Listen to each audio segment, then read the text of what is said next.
A couple of weeks ago, with a slight easing of the regulations during this COVID-19 pandemic, meaning individuals can now visit one another's households, I took the first opportunity to get on the road to visit my parents, who'd been shielding since the lockdown began. So I thought I'd take you along to the place where I was born and grew up. Driving during lockdown shows what it must have been like in the early days of motorways. There's hardly any traffic at all, the weather's brilliant too, we'll be home in no time.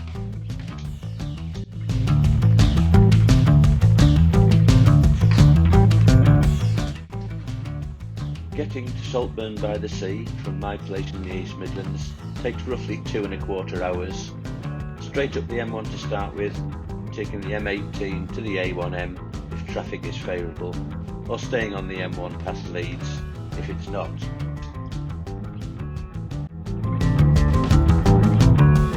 Saltburn is in the northeast of England on the North Yorkshire coast, roughly midway between Whitby and Middlesbrough. Although there is evidence of a Roman signalling station, the town is a Victorian development. Old Saltburn was situated under the cliffs and consisted of a few cottages and at least 3 pubs. Most of these have long been washed away. Of the pubs, only the Ship Inn remains.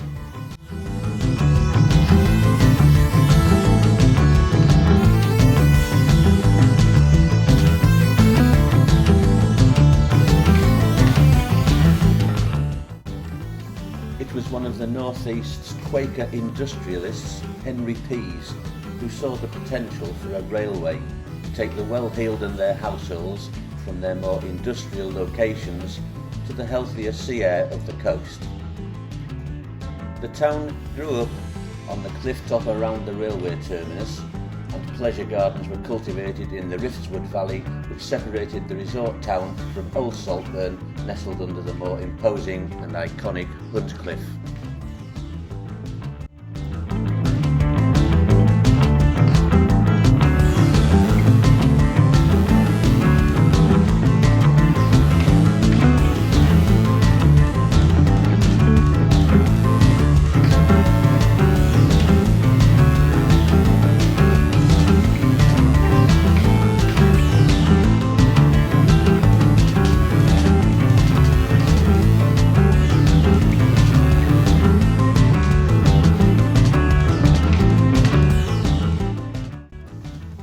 The town grew as a resort, appealing to a wider clientele, but has always retained its genteel Victorian character. Its population stands around 6,000, but those numbers rocket during the summer months.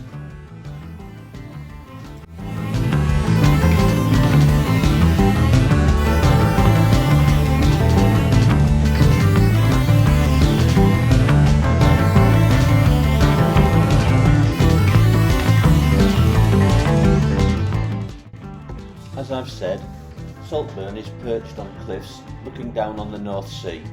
The hotels and fancier residences were located to have easy access to the beach and a pier via a funicular water-balanced railway. The pier can just be seen to the left of the picture.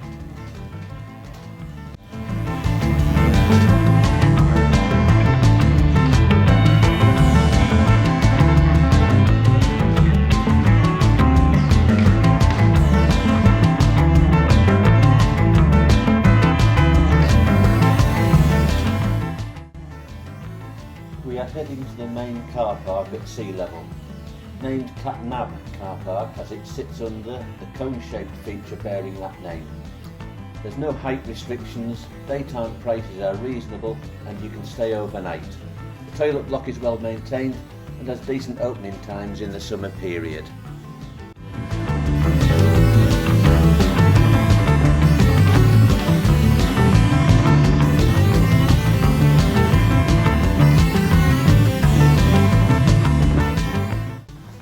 Away from the beach, the car park leads to the entrance to the Riftswood and Rushpool Woods Valley, leading to the ornately designed Italian gardens and woodland left more open to nature.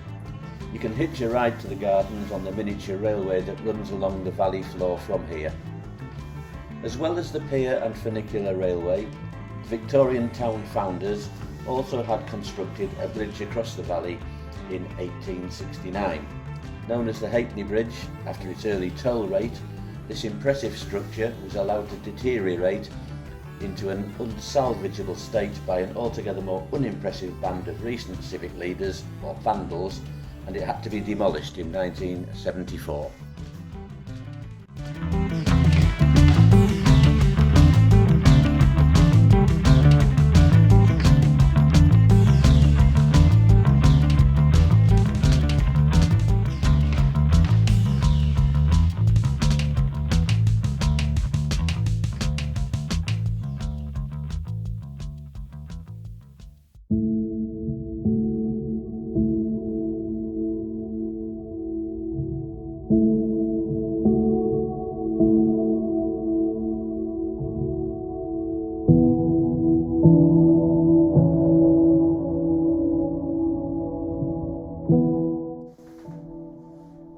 Returning up Saltburn Bank, a 1 in 4 or 25% rate of passage for young cyclists, we can now head along the top of one side of the wooded valley, well into the inland part of the town. On the right is the Zetland Hotel, now private flats. Originally the railway ran from Darlington all the way to a purpose-built platform at the rear of the hotel. These parking places are usually very difficult to find during the summer and often any time outside of the current lockdown scenario. The inland part of the town is where I'm going to start my walk into the woods, and I'll end up just shy of the formal gardens, dipping out once or twice to check on the relatives.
This path takes us further up the valley towards Skelton and passes under the Riftswood Viaduct, still in use today, carrying the rail freight from the Boulby Potash Mine near Whitby to Teesport.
It was at this point, rookie mistake, that the memory card in the camera became full up, so I just ended up taking some stills.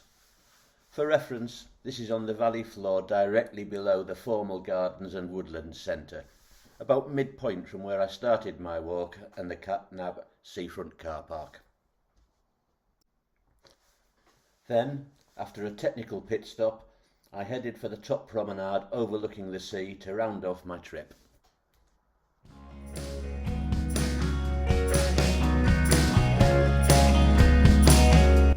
The views are fantastic on clear days, and you can see why motorhomes often park along here. It's free and most usually follow the unwritten rules of parking considerably and not overstaying. Parking overnight, it's for a maximum of 1 or 2 days.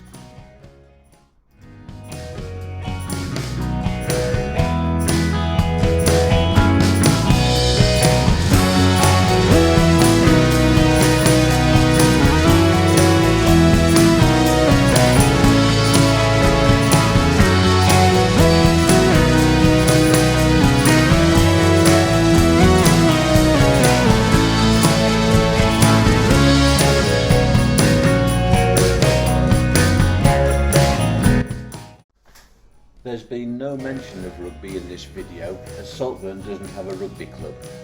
There are nearby clubs at Redcar, Gisborough and Whitby, as well as at Middlesbrough, Stockton, Billingham, Hartlepool and Darlington. Lockdown has certainly curtailed far too many activities for us budding YouTube vloggers trying to concentrate on niche subjects. Hopefully in the near future I can return and incorporate some visits to those venues. Until then, if you've enjoyed this, please show your appreciation by liking the video on the thumbs up and especially by subscribing to my channel. Don't forget to click the bell icon to be notified when I release new videos. You can also follow me on social media as shown.